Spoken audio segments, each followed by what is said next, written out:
Círculo de Bellas Artes. Les doy la bienvenida y les agradezco muchísimo que nos acompañen en esta sesión, yo creo que tan especial. También agradezco muchísimo, como no puede ser de otra manera, a Juan Antonio López Delgado y a José López Almagro. Juan Antonio López Delgado, historiador, académico de las Reales Academias de la Historia de Alfonso X, el Sabio, y José López Almagro, cineasta. Los dos murcianos, y creo que muy a gala y haciendo una labor cultural local y de mucha más amplia resonancia, como yo creo que esta sesión deja bien a las claras. De hecho, esta sesión es una especie de remake, por utilizar el término cinematográfico que creo que viene al caso, de una sesión que ya hicimos con otro formato y de otra manera hace poco más de un año, ¿no?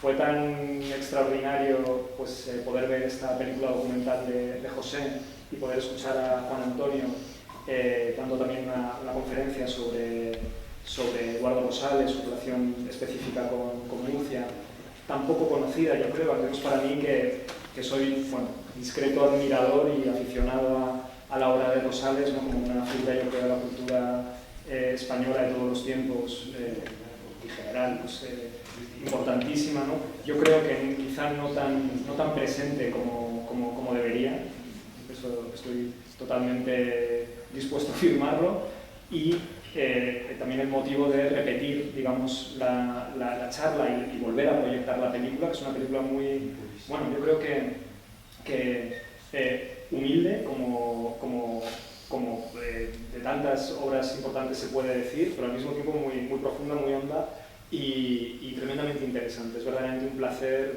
los 30 minutos yo creo que dura aproximadamente, ¿no? Se pasan rapidísimo y saben, yo creo, a poco, da ganas de más, ¿no? De manera que a mí también me apetece muchísimo volver a verla. En este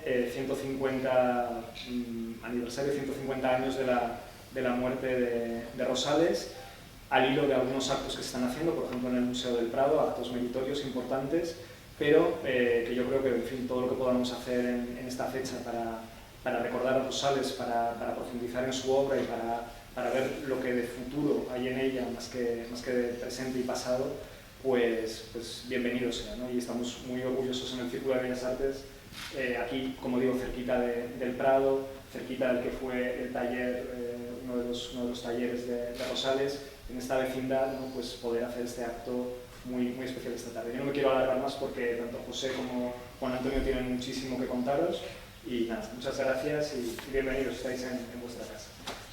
Muchas gracias, amigo. Gracias.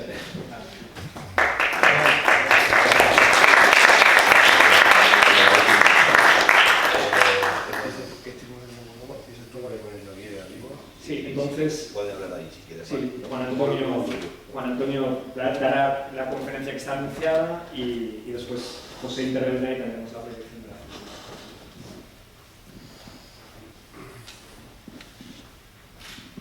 Buenas tardes.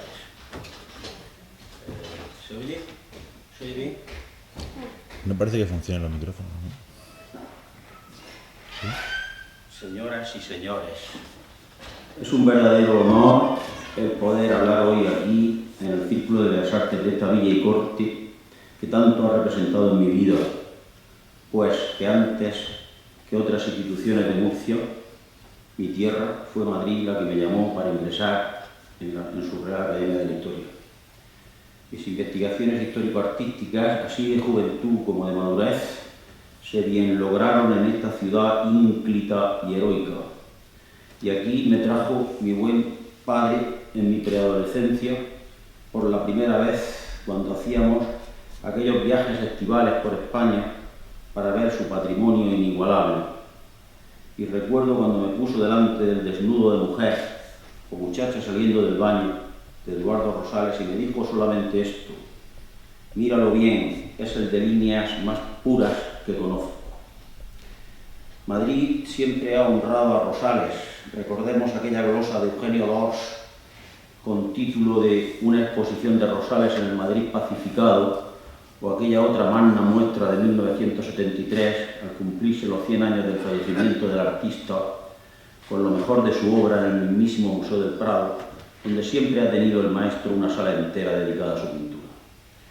me permito recordarles que el pasado 13 de septiembre se han cumplido los 150 años de su muerte y por eso en algunos lugares y bocas ha sonado este 2023 como Año Rosales, con muestras de su obra en Valencia, Madrid y Murcia. Lo de Murcia, lo atañente a Murcia, es para que queden ustedes invitados cuando realmente ya es inminente todo lo que estamos preparando en Murcia. Ya hablaremos de eso. En 1921 se dieron los primeros pasos para llevar a cabo el homenaje en piedra a Rosales que admiramos en el paseo de su nombre aquí en la capital de España. Pero es en 1922, hace casi justamente un siglo, cuando el Círculo de Bellas Artes de Madrid dio la primera gran cantidad, 8.500 pesetas, para que dicho homenaje se materializara de la mano del gran escultor Mateo Inurria. Ahora trazaré una, a mi pesar, ajustada síntesis de la vida de Rosales, vida que se extinguió antes de los 37 años. Rosales nació en Madrid el 4 de noviembre de 1836. Fue bautizado al día siguiente en la iglesia parroquial de San José. En la partida de bautismo consta fueron sus padres Anselmo Rosales y Petra Gallinas, que vivían en la calle de San Marcos, casa número 21. Era don Anselmo Rosales Sánchez, un modesto funcionario público. De su matrimonio con doña Petra tuvo otro hijo, Ramón, algo mayor que Eduardo. Transcurrieron los primeros años de este sin nada digno de notarse. Según parece, era el niño de constitución débil, por lo que su salud requirió con frecuencia atenciones que no le fueron regateadas dentro de los exiguos medios económicos en que se desenvolvía la familia. Se sabe que en 1845 ingresó en el Colegio de los Escolapios de San Antón, situado en la calle de Hortaleza. Tuvo allí buen aprovechamiento, dado el despejo de su inteligencia. En 1849 pasó al Instituto de San Isidro, donde cursó los estudios de letras, latín, filosofía e historia, con buenas notas siempre, viendo sus padres los altos valores de los dibujos que frecuentemente hacía, retratos de familiares, maestros y condiscípulos, le hicieron ingresar en 1851 en la Escuela de Bellas Artes de San Fernando para recibir la enseñanza de la pintura. Rosales compromete ya desde entonces su porvenir entero, no teniendo más preocupaciones que las de índole artística, las nacidas del noble oficio a que se entrega con apasionada fe. Es el comienzo de su amistad con muchachos de sus mismas aficiones, los luego pintores Alejo Vera y Vicente Palmaroli. Era Palmaroli hijo de un pintor y litógrafo italiano, don Cayetano, que se hallaba radicado en Madrid desde 1829, empleado en el Real Establecimiento Litográfico, para el que vino contratado por don José de Madrazo. Lastimosa era la situación del país cuando en 1857 la ley mandó crear una escuela por cada 2.000 habitantes y establecía ya como obligatoria la enseñanza primaria, pues la incultura de Dios era espantosa. Regía entonces la enseñanza en todos sus grados el elemento eclesiástico y la ciencia había perdido su gracia insinuante y serena para convertirse en dura y odiosa imposición dogmática. Conviene apuntar ahora alguna idea de la atmósfera artística dentro de la cual comenzó a moverse Rosales. Acababa de morir casi justamente en esa mitad del siglo, el 22 de junio de 1850, don Vicente López, prestigioso pintor cortesano de muy templado barroquismo, meticuloso y hábil en la técnica, demasiado frío para que pudiera dejar imitadores y continuadores, como en efecto no los dejó. Y vivían todavía dos de los tres principales seguidores a ultranza del pintor francés David, don José de Madrazo y don Juan Antonio Rivera, languideciendo con ellos aquel seco y falso neoclasicismo tontamente importado de Francia, cuando aquí teníamos vital, inexhausta, la fuente de nuestros grandes maestros. Fue Federico de Madrazo, que no creyó nunca en las virtudes artísticas de Rosales, el que se puso luego al frente de aquella escuela con José Piquer, Joaquín Espalter y Ponciano Gonzalo.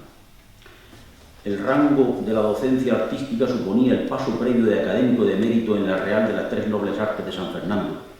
Se encargaban también de aprobar las obras de pases a estudios superiores, pudiendo ingresar los alumnos en las clases de antiguo y ropajes, de anatomía pictórica, de perspectiva, de teoría e historia de las artes y las de grabado.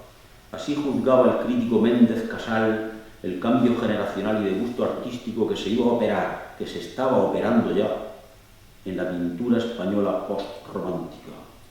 Este pintor, dice de Federico de Madrazo, tan esclavo de la pureza de la línea y tan devoto de Ingres en sus dibujos, poseía el don de la elegancia. Él solo y en el arte del retrato absorbió un momento de la lectura que una generación rebelde tuvo que luchar bravamente para hundirlo. Quizás sea excesivo este verbo.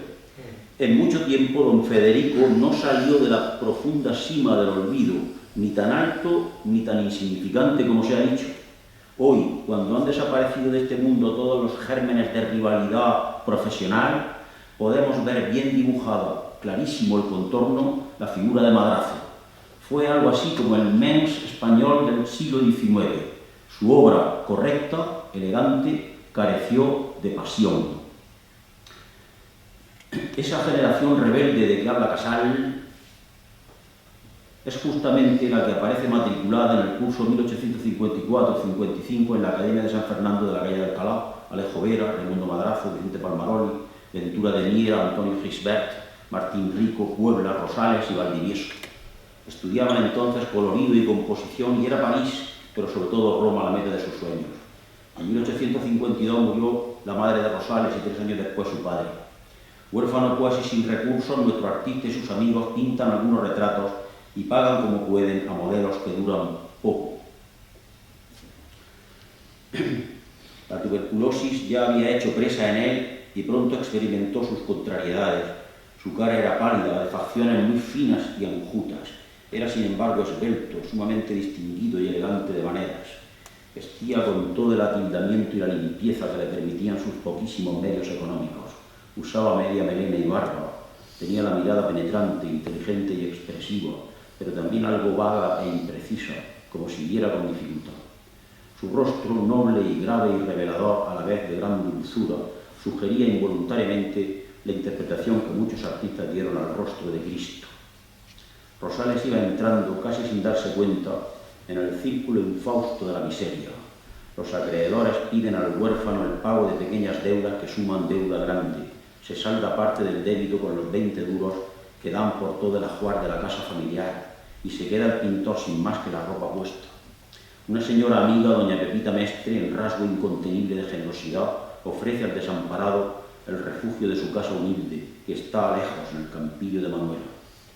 Un martes de carnaval de 1856, al anochecer, estaban Rosales, Palmaroli y un amigo de ambos, alumno de la Escuela de Caminos, Manuel Arauz, en un café de la calle del Carmen.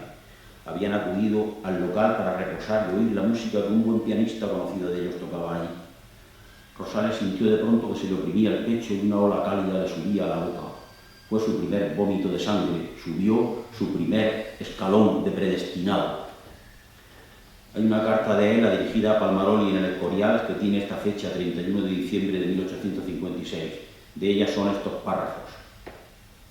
Hoy tengo un día infame de tristeza, me bulle en la cabeza sin podérseme borrar la idea de que me queda poco tiempo de vida.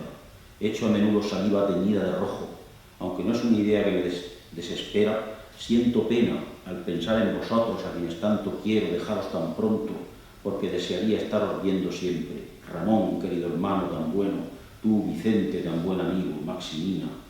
Vosotros sois los que me hacéis sentir dejar el mundo, así como vosotros me lo habéis hecho amar. Habría querido vivir no para tener ideas de ambición ni para desplegar Fausto, sino para saborear los goces de una felicidad que se me había permitido comprender. Esto es lo doloroso. Después de leer estos párrafos comprende uno mejor, en aquella entrevista de Carmen de Burgos Colombín a Carlota Rosales, la única hija que le sobrevivió, pues comprende uno que las cartas de Rosales merecían tenerse en cuenta no solamente en una biografía o una semblanza rápida como estoy haciendo aquí para la generalidad de las gentes, no para los eruditos y especialistas, porque realmente el estilo es para mí una maravilla, sobre todo en el sentimiento. Su hermano Ramón había ganado una plaza de litografista en Baskonia. En cuanto a Maximina, algo iba ayudando a la familia al irredento Rosales. Su tío, don Blas Martínez Pedrosa, carácter fuerte y autoritario, entre multiplicadas promesas, lo alojó al fin en su casa un tiempo, hermanándolo con su hijo Fernando, que, si bien mayor que Eduardo, era de alma tierna y sensitiva y mostraba en la academia, aunque sin grande inquietud, una poderosa visión del color. Pero más tarde cambió su destino y vocación escribiendo poesías, dramas y zarzuelas. Maximina, hermana de Fernando, había nacido en un pueblecito de la provincia de Burgos, Tórtoles de Esgueva, el 23 de junio de 1839. Era pues menos de 3 años menor que Rosales. Con ella casaría nuestro pintor en 1868. Por indicación de Palmaroli, que ya trabajaba en el Escorial para el hilo de Rotondo Historia del Monasterio de San Lorenzo, intervinieron también en las ilustraciones de dicha obra Vera y Rosales. Para hacer los dibujos que se le encomendaron, se trasladó al Escorial en los primeros meses de 1857. El clima alto no dejaría de influir favorablemente en el curso de su enfermedad. Conoció allí el artista a una muchacha de la que sabemos poco. Se llamaba Teresa López y era de familia venida de fuera. En sus anotaciones de diario se podía leer: 23 de enero, Teresa pasó la tarde con una amiga y conmigo. Su padre enviudó hace 1 año y medio y por eso lleva aún medio luto. Es de tan delgada y mística figura. Le dije que yo también había perdido a mi madre. ¿Cómo ha de ser? Esta muletilla de cómo ha de ser irá recurrentemente como algo creencial, místico, sentimental en Rosales, y la verdad es que cuando uno lee de vez en cuando cómo ha de ser, esta aparente conformidad con la vida, detrás de todo lo que arrastraba, pues realmente se estremece uno. 28 de mayo, me han dado mucho trabajo las copias de Fabricio en la sacristía, pero estoy contento y Dios no me deja de su mano. Teresa estaba hoy muy bella, siempre la perfección de la belleza en Rosales. Teresa estaba hoy muy bella, pero un tanto distraída con una mirada indiferente y fría. Con Juana María, su hermana, y con ella paseamos por la lonja y los jardines de palacio.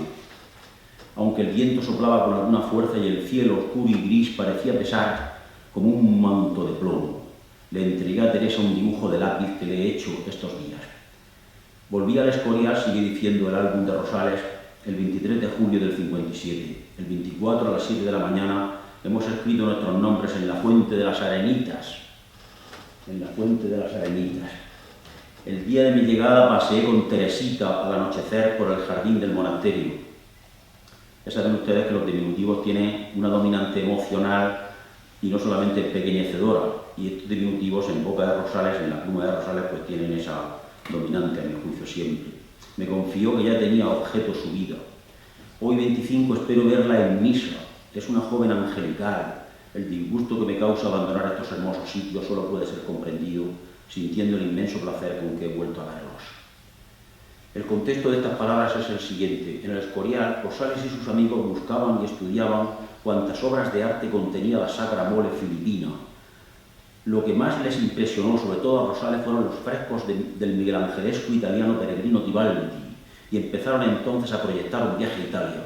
Palmaroli, muchos años después, en 1894, escribirá en el periódico El Liberal lo siguiente: un día, mientras comíamos a la mesa con el inolvidable padre Pagés, resolvimos llevar a cabo la artística calaverada de irnos a Roma, en busca de aventuras, encomendándonos, en imitación del ingenioso Hidalgo, a nuestra Dulcinea el arte. En efecto, ayudados pecuniariamente por el modesto e inmejorable compañero nuestro Ventura Miera, y después de haber recabado de otro condiscípulo, a quien desde entonces Rosales y yo hemos considerado como amigo del corazón, Luis Álvarez, que, en lugar de ir a París como tenía proyectado, viniese a Roma con nosotros, trazamos el plan del viaje, contando entre las esperanzas que nos halagaban con la de que el clima de Italia detendría los progresos de aquella enfermedad terrible que ya se había iniciado en Rosales. Por fin, en la noche del 19 de agosto de 1857, partíamos para Bayona, Álvarez y yo, embutidos en la vaca del coche correo que salía de la calle del mismo nombre. Rosales, en tanto, ya había planeado el viaje con sus 2 amigos, había salido de Madrid unos días antes, el 11, y se había dirigido a Vitoria, donde trabajaba su hermano. Al pasar por aquella ciudad, el coche en que iban sus camaradas se unió a ellos para seguir ya juntos lo que Palmaroli, a quien, por ser el mayor y el que conocía Italia y su lengua, erigieron en Cicerone, llamaba más que una expedición, una peregrinación, pues con la misma fe escribía que lleva a los cristianos a Jerusalén y a los musulmanes a la Meca, íbamos nosotros a la patria de Dante y de Rafael Sanzio. Antes de abandonar aquel monasterio, pintó Rosales con su sobriedad característica la celda prioral. Esto supongo que disentirán algunos estudiosos de Rosales. Yo creo un poco lo que dice Valle Inclán. No es no es nada como se ve o algo así que recuerda. Yo creo que el recuerdo de esta celda prioral, mi hijo habló hace muy poco con el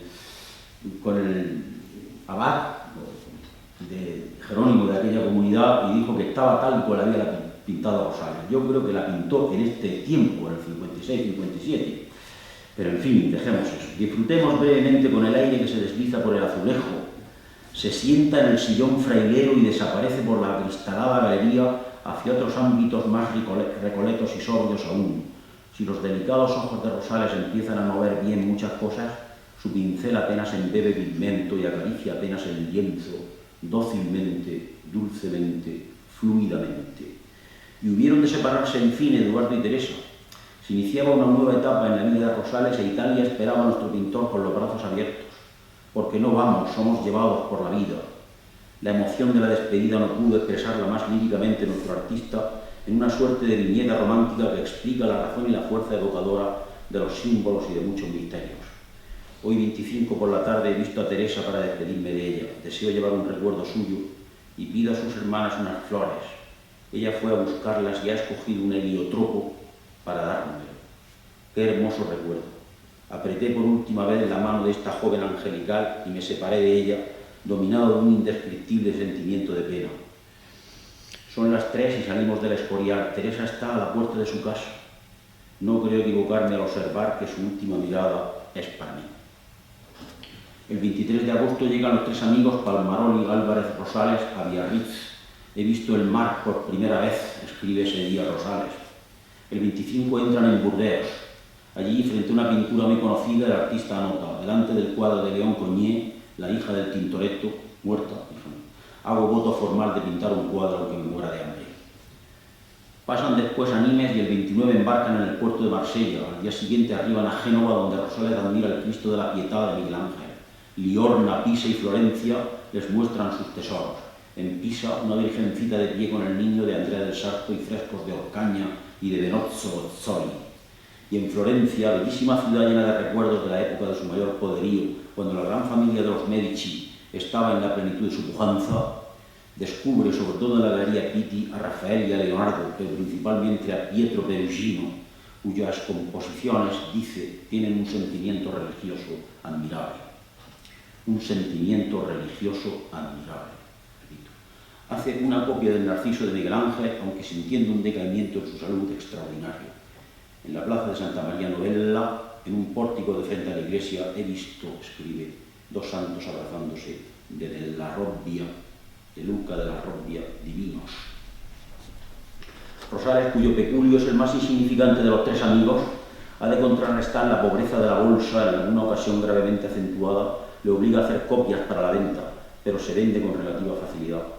Tiempos aquellos, por los felices casi fabulosos y unos desconocidos principiantes del oficio artístico, lograban vender la obra de sus manos sin esperar a que esto le hiciera posible la consagración de la firma.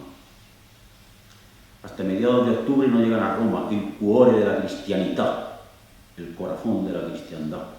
Estoy contento, escribe Rosales, pero me encuentro sin un cuarto. La tarea de buscar casa y estudio les lleva todo el tiempo y casi todo el dinero. En la vía de la purificazione encuentran al fin un cuartito barato. Rosales se presenta al secretario de la Embajada de España y le ofrece hacer de su parte lo que sea posible. Pide permiso para copiar una Magdalena de la Galería Borghese. Vende malamente alguna que otra copia. Pasa hambre, se endeuda con sus 2 amigos. Le cuenta en alguna carta sus pesadumbres a su hermano. Un día decide acercarse a la propia viuda de Fernando VII, quien, como es sabido, vive en Roma desterrada. Le prometió interesarse por su suerte. Tan continuadas privaciones y penalidades tenían que reflejarse por fuerza en la salud quebrantada del artista. Un recrudecimiento de la afección pulmonar le condujo y conduciría más de una vez al Hospital de Montserrat, que era un establecimiento sostenido con fondos de la Embajada de España para alojamiento de compatriotas enfermos. Entró Rosales en el hospital el 12 de septiembre de 1858 y salió a mediados de octubre. A estas amarguras de la enfermedad y la pobreza se unieron por aquel tiempo las inquietudes de una fuerte pasión amorosa. Esta mujer, que se llamaba Carlota y era casada, vino a herir en los últimos días de 1857 y enardeció en los 2 años siguientes el corazón juvenil del pintor. Carlota habitaba frente a Rosales, casada y con prole, vivía modestísimamente.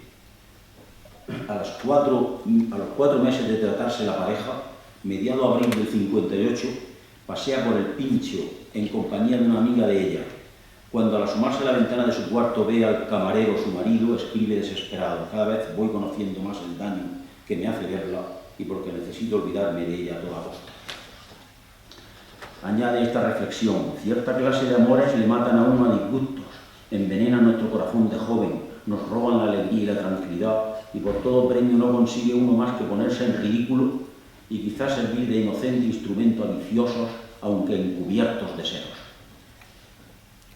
Nota del 5 de julio. Le dije que era preciso que concluyera todo. Lágrimas, besos. Salí de aquella casa en la que confío no volveré a entrar porque sería mi desgracia. Mis amores le han costado 100 disgustos por cada rato bueno. Lo mismo me ha pasado a mí. Poco a poco en los escritos de Rosales el nombre de Carlota se va borrando. ¿Fue empero Carlota la pasión que llenó toda la vida de Rosales? ¿Por qué le puso el nombre de Carlota precisamente a una de las 2 hijas que tuvo Rosales de su matrimonio? En 1973, la Gaceta del Arte, magnífica revista madrileña, al rebufo de su centenario, dio en su portada el único retrato que al parecer ha quedado de Carlota, cuadro que hacia 1930 adquirió en Roma un marchante norteamericano. Todo el mes de enero de 1859 lo pasa Rosales en el hospital de Montserrat. No podían conducirlo a otro sitio, alimentación deficiente y pasión abundante. Pero llega carta de España, se la manda a su primo y futuro cuñado Fernando Martínez Pedrosa y contiene una buena noticia. El marqués de Corbera, ministro de Fomento, cediendo a presiones amistosas, acaba de conceder a Rosales una más que modesta pensión de gracia de 100 liras mensuales. Tiempo de disfrute, 2 años. Obligaciones, enviar un cuadro original o una copia al término de la pensión, la cual, dato importante, puede prorrogarse. Para enviarlo en efecto al Ministerio como trabajo de pensionado, empieza Rosales, tras unos apuntes que ya tiene hechos, un cuadro sobre el tema de Tobías y el ángel Rafael. Es su primer cuadro de composición y el primero realmente considerable y valioso en el catálogo de Rosales. Esta mañana lo hemos visto, mis hijos y yo, y esposa en el Prado, otra vez, este cuadro. La delicada luz que lo envuelve podría ser su homenaje particular a Correggio. Hay un cuadro en el Prado de Correggio, cuando la Magdalena, muy de amanecida, muy de mañana, dice la Biblia, muy de mañana, ve a un hortelano, va al sepulcro, abierto en piedra, va al sepulcro donde ha resucitado, donde estaba el Señor enterrado o metido. Y esa muy de mañana, esa luz, si ven ustedes ese cuadro de Correggio, realmente no hay para mí otro cuadro en el mundo, en mi insignificancia, desde luego, absolutamente, en donde ese muy de mañana bíblico aparezca como en ese cuadro, ese muy de mañana. Esa luz de amanecida del Correggio, creo que puede estar, una mera indicación personal, muy subjetiva, desde luego, podría ser su homenaje particular a Correggio. El movimiento temeroso del niño frente al pez legendario es muy gracioso y muy justo de líneas y acusa fragmentos de recio pintor también. La reciedumbre insólita de su salud por este tiempo le permite ilusionarse con mandar algo a la Exposición Nacional del 62, a la que mandará finalmente, luego de muchos titubeos y consultas a los amigos, un cuadrito de género que titula Nena, niña sentada en una silla con un gato, premiado luego con una mención honorífica. Durante el verano del 60, siempre con la esperanza de mejorar de salud, hace el pintor un viaje a España y aquí firma varios óleos de un San José para los altares de la iglesia de Vergara. Lo aloja en su casa de esta localidad el escultor Marcial Aguirre. Los últimos meses de aquel año los pasa de nuevo en Roma. De 1861 restan de Rosales unos estudios originales y unas copias.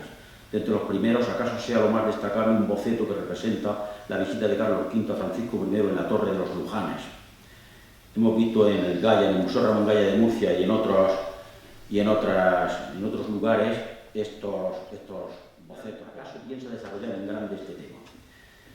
Es el tiempo en que anda buscando con ahínco un asunto nacional para llevarlo a cuadro definitivo. Al cabo le escribe a su primo Fernando: me ha vuelto a traer en mientes con más vehemencia que nunca la ejecución de mi favorito proyecto. Lo tiene ya decidido, es el testamento de Isabel la Católica.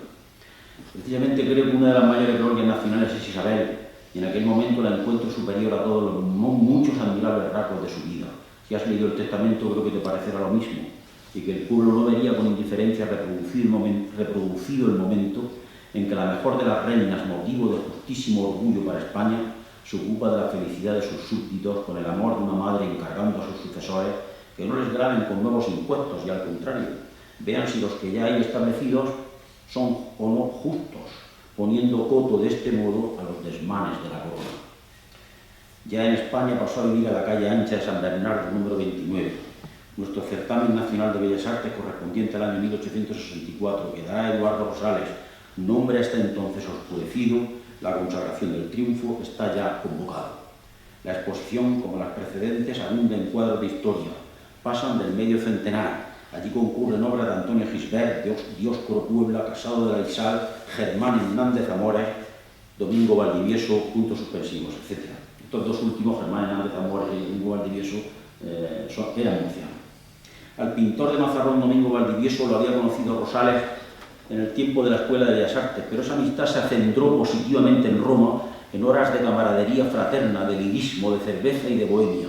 Juntos visitaban la Tractoría de Lepre, el Hospital de Santiago, para tomar apuntes de anatomías del natural, el café greco. A Valdivieso le premiaron su descendimiento de la cruz con segunda medalla, a Rosales por el testamento con una primera medalla. Triunfo que no vino para él sino envuelto en la agria jactancia y rechazo de cierta crítica oficial con Pedro Antonio de Alarcón al frente de ella, defendiendo inexorablemente al pintor Gisbert y su cuadro de los puritanos. No es este momento de hablar de Pedro Antonio de Alarcón, al cual yo admiro mucho, un novelista católico realista, según dicen, en fin, que estuvo bajo la tienda del general Ros de Olano, del que se habla muy poco. Yo hice mi tesis doctoral, sobre el general Antonio Ros de Olano, que tenía una pinacoteca particular importantísima, no estudiada todavía fehacientemente a mi juicio, y bajo su tienda estuvieron nada menos que Pedro Antonio de Alarcón y Mariano Fortuny. Ahí es nada, los dos, bajo la tienda de Antonio Ros de Olano, marqués de Bois del Genú. Perdón.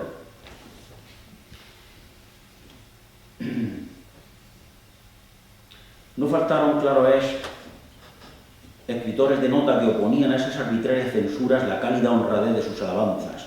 Una hay que destacar, don Francisco Pi y Margal, el maestro incorruptible de la política y de las letras de su nación, en la vanguardia siempre de las ideas y atemperado su sentimiento artístico a los avances modernos. ¿Cómo no había de ver lo que significaba y aportaba la obra de Rosales? Su opinión la sintetiza en unas líneas justas. El autor del testamento de Isabel la Católica ha llegado a recordar a Velázquez. La escena, que pudo haber caído en lo melodramático y aparatoso, la escena de Isabel la Católica dictando su testamento, está concebida con perfecta naturalidad. Todo respira la majestad y el sosiego del momento representado, a la par solemne y sencillo. La luz se distribuye suave y dorada, entrando por el elevado y amplio ventanal que se supone a la izquierda del cuadro y se acentúa en la rubia claridad del lecho.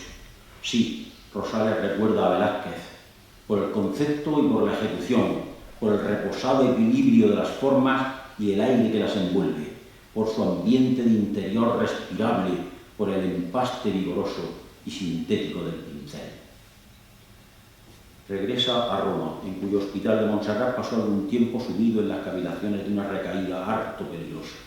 Aquí le llega la noticia del éxito de aquel cuadro suyo en la Exposición Universal de París, ciudad en que recibió a la postre muchos homenajes, entre ellos su nombramiento de académico correspondiente y la Cruz de la Legión de Honor con que le favoreció Napoleón III.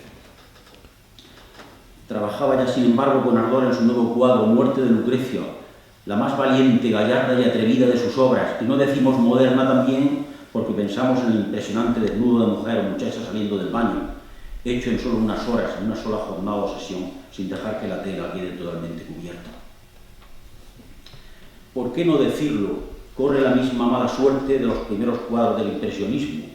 No se vende en vida de Rosales. ¿Quién ha de comprar entonces un desnudo y además abofetado, según dicen?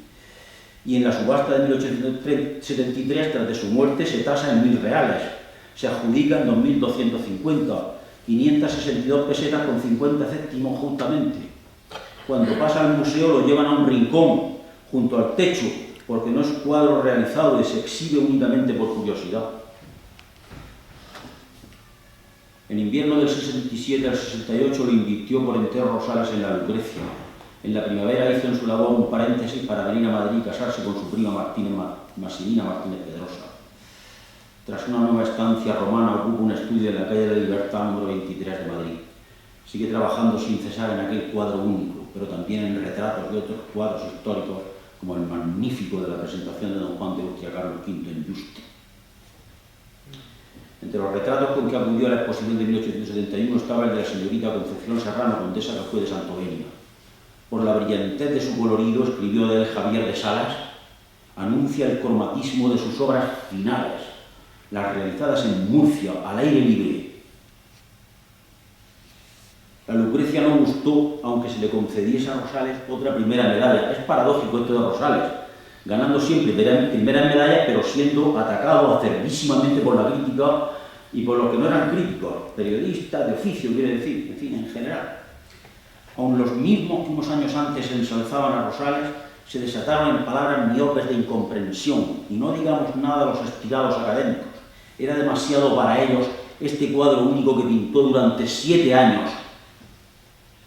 Esto lo defiendo yo en uno de mis libros, una de mis notas en la Epistola de Rosales, no recuerdo, pero esto no lo digo arbitrariamente, así por decirlo, sino que he ido investigándolo fehacientemente. 7 años la Lucrecia, no 4 o 5, como se ha dicho por ahí, no. 7. Ya desde que casi termina el testamento prácticamente, ya empieza ya metiéndose en la cabeza la muerte de Lucrecia. Era demasiado para ellos este cuadro único que pintó durante 7 años, el sabor de su energía y su soltura, el equilibrio de sus vastas líneas, con V, claro, el acorde de sus tonos, el peso de sus volúmenes, el dolor palpitante del drama y ese brazo de Lucrecia que fulmina todo ejercicio pictórico y rompe todos los relojes medidores de tiempo. Hay un personaje a la izquierda que no quiero dilatarme mucho porque ya se está haciendo un poco largo esto. Quizá este personaje, tengo 2 teorías. Una que después utilizó el pintor José Ribelles y de lo que se ha hablado muy poco, el yodo para hacer ciertos azules.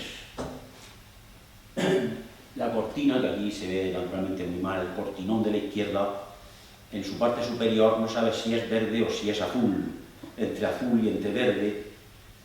Parece que en la textura aceitada del óleo utilizaba yodo.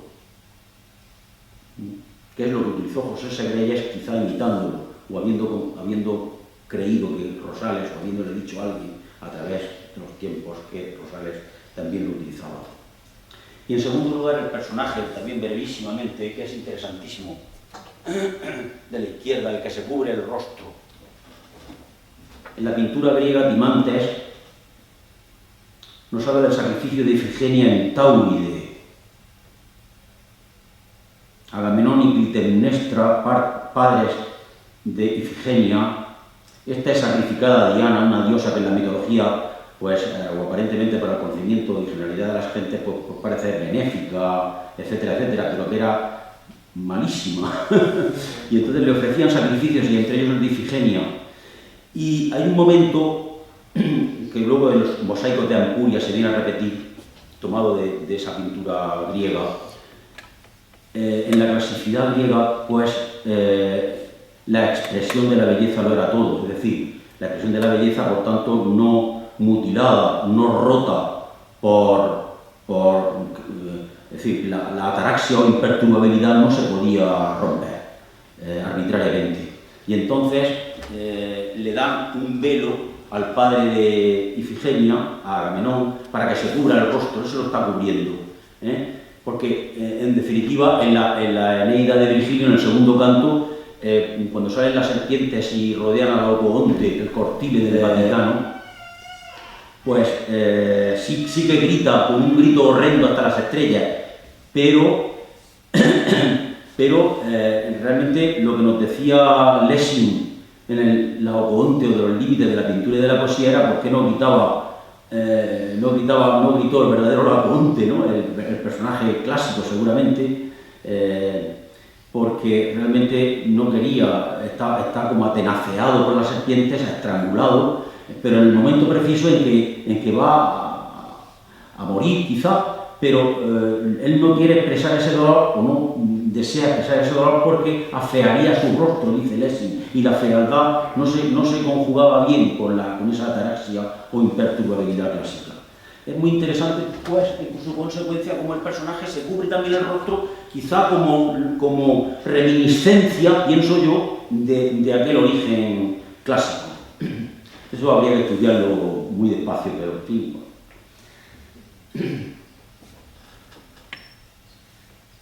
Referencias familiares aseguraban que Rosales estimó siempre mucho su Lucrecia y aún dijo que era lo mejor que había pintado. Rechazó siempre las suculentas ofertas de compra que se le hicieron. La tela no tardó en ser desmontada y enrollada. En un rincón del estudio vio el rollo por aquellos días un pintor, Francisco Pradilla, quien refiere que al preguntarle al maestro qué era aquello, recibió respuesta un poco despectiva. Nada, la Lucrecia. Entrevistando a Carmen de Burgos Colombina, Carlota Rosales para su libro Hablando con los descendientes, libro interesantísimo que les sugiero que lean alguna vez, la hija del gran pintor, esta le dijo, entre otras cosas, solo nos quedó, después de la subasta del 73, de cuanto había en el estudio, la muerte de Lucrecia, que estaba en casa sin marco, rodeado de unas cortinas, y daba tal impresión de realidad que algunas personas retrocedían al entrar en la habitación asustadas. Decepcionado de todo y cada vez más enfermo, recibe la incomparable desventura de ver morir a su hijita Eloísa, de poco más de 2 años de edad, de cuyo cadáver, la misma noche del 8 de enero de 1872, hizo un prodigioso dibujo que no puede contemplarse sino con escalofríos del alma. Aconsejado por su amigo el pintor mazarrón Domingo Valdivieso de Narejos, y no pudiendo más su corazón desconsolado, acude a Murcia en ese mismo mes y año. Van pasando las semanas y los pinceles duermen, pero poco a poco el clima de esta tierra y el cobijo de buenas amistades le induce a mostrar con renovada, aunque efímera ilusión, sus cualidades excelsas de colorista y de pintor de la luz, que en Murcia más enceguece que ilumina.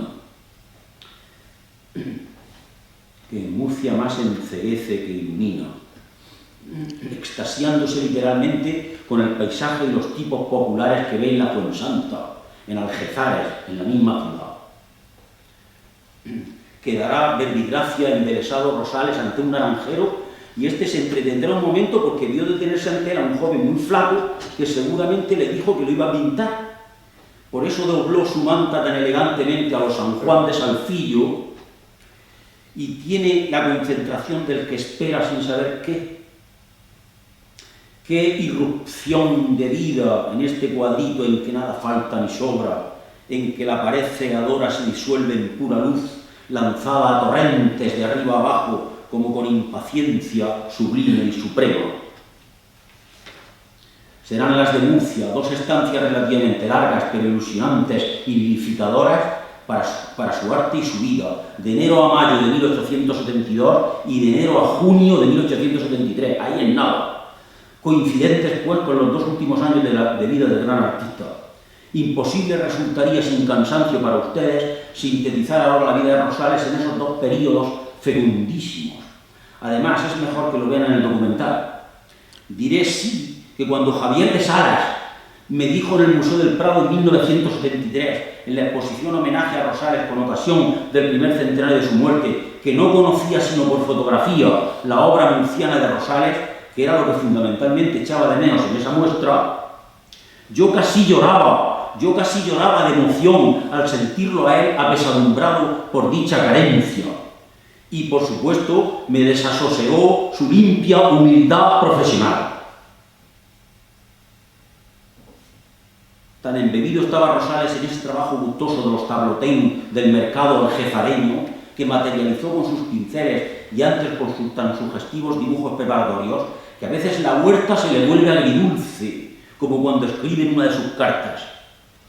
He tenido una pequeña novedad que espero no pasar adelante, pero que me preocupó. Bajé unos cuantos días a una barraca de la huerta a pintar unos novillejos. Y me pasé muy largos ratos sentado a la sombra y sin moverme, embebido en el trabajo. Embebido en el trabajo. Recuerden aquello de hacerme cargo con el perro que cuenta Federico Valar, Impresiones y Recuerdos. Hacerme cargo, está mirando el perro que tiene que pintar para lo de Carlos V en Yuste. Maestro, pasan 3 horas, maestro, que no pinta. Estoy sujetando al perro, pero usted no termina de dar una pincelada siquiera. Sí, pero es que tengo que hacerme cargo antes. Pues esto es. Largo rato sentado a la sombra y sin moverme, embebido en el trabajo. La huerta, sigue diciendo, como muy regada por acequias, es propensa a calenturas. Ello es que por un par de días me sentí calofríos intempestivos y por último una tarde un frío tremendo que concluyó en fuerte calentura que me duró toda la noche y acabó en un copioso sudor. Me creí con la terciana encima y me alarmé, pero gracias a Dios, al día siguiente solo tuve un ligero amarillo a la misma hora y ayer, que fue el tercero, no tuve novedad, por lo que creo que debió de ser simplemente una fiebre reumática. Sin embargo, lo tomaré como aviso. Perdonen que me haya extendido la lectura de esta epístola, pero me parece muy significativo de estas estancias murcianas. En Murcia, Cendra Rosales su amistad con el compositor Antonio López Almagro, con Mariano Soriano Fuertes, con el arquitecto José Marín Baldo, con Javier Fuentes y Ponte.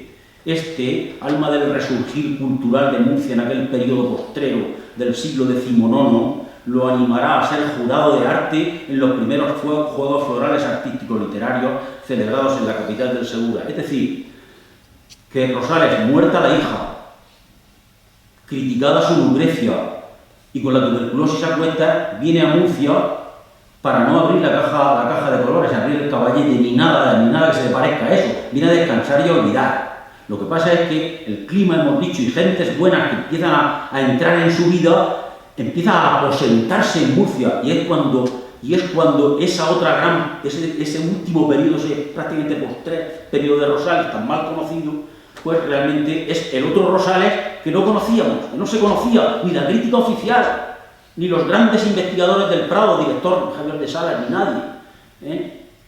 Lees las enciclopedias de arte cuando yo empecé a hacer mi primer libro de Eduardo Rosales en Murcia, y realmente, pues nada, 2 líneas. Allí pintó un burro, allí pintó no sé qué, los naranjeros de Algeciras, así en plural. No tenían ni idea. Vamos, 3 líneas dedicadas a las 2 estancias de casi juntándolas casi un año más. Muy importante. Aquí también, por la coyuntura y en ocasión del robo de las joyas de nuestra patrona, la Virgen de la Fuensanta, se muestra a Rosales por la primera vez en su vida como diseñador de joyas. Como diseñador de joyas. ¿Qué más? Aquí, en el edificio llamado Contraste de la Plaza de Santa Catalina de Murcia, pintará 2 de los evangelistas, San Juan y San Mateo, que hoy desgraciadamente están, pues yo no sé, iba a decir en el paraíso, como en los teatros y en los cines aquellos de arriba, en los Jerónimos. Más arriba lo tenían que haber puesto, todavía. Pero hombre, ¿cómo se ponen a tanta altura los 2 evangelistas de Rosales? Eso es imposible.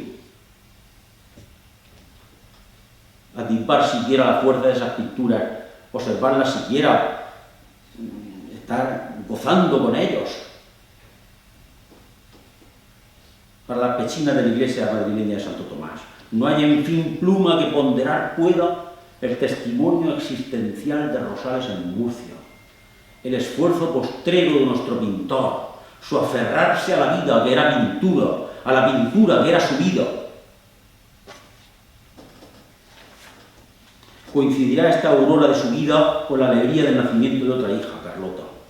A Murcia, como decíamos, volverá otra temporada fecundísima también para el arte y al Pirineo oscense, a Panticosa, en 1873, último de su existencia. Acogió Rosales con simpatía el advenimiento de la Primera República, que ofrecía al artista entonces en Panticosa la dirección del Museo del Prado. No aceptó, sabiéndose ya físicamente consumido, pero la República, el 9 de agosto, y deseando siempre honrarlo, le ofreció la dirección de la Escuela Española de Bellas Artes en Roma. demasiado tarde. Rosales moría a las 9:30 de la noche del sábado 13 de septiembre de 1873 en su modesta casa madrileña de la calle de Válgame Dios, número 2. Perdón, muchas gracias.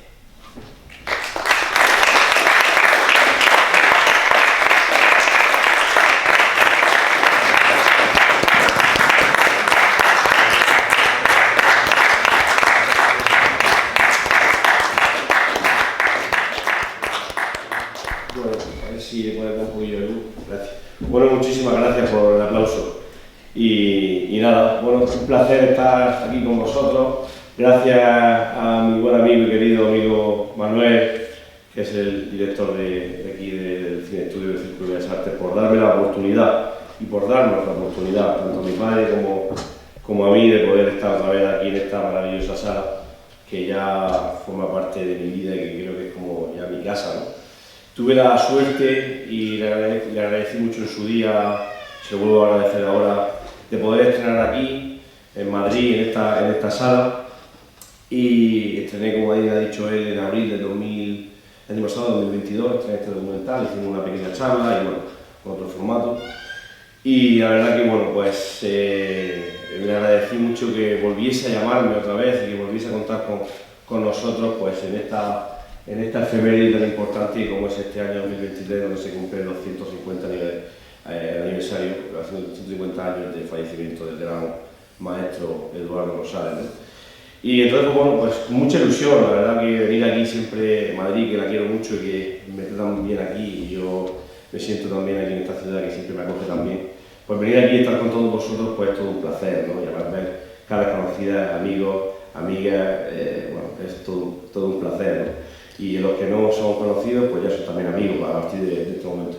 Y nada, por no extenderos mucho, que la conferencia de mi padre ha sido magnífica y creo que no voy a hablar nada de Rosales, simplemente deciros que, como bien ha dicho Manuel, este documental se hizo con mucha humildad y la verdad, porque no me fue fácil, nada fácil, no tuve realmente los apoyos económicos que me hubiese gustado, no tuve muchas facilidades para muchas cosas, pero creo que os he podido transmitir, o espero que vosotros lo hayáis captado, pues el sentimiento, la sensibilidad con lo que hice la ilusión, sobre todo ilusión, le puse muchísima ilusión, muchas ganas, y sobre todo por coger el testigo de mi padre, que tantos años llevaba escribiendo sobre Rosales y sobre todo sobre la parte murciana, como hubiera dicho, tan desconocida y bueno, hasta que él, bueno, pues publicó el primer libro de Eduardo Rosales en Murcia, y yo le cojo el testigo y hago este documental que tituló Eduardo Rosales y Murcia.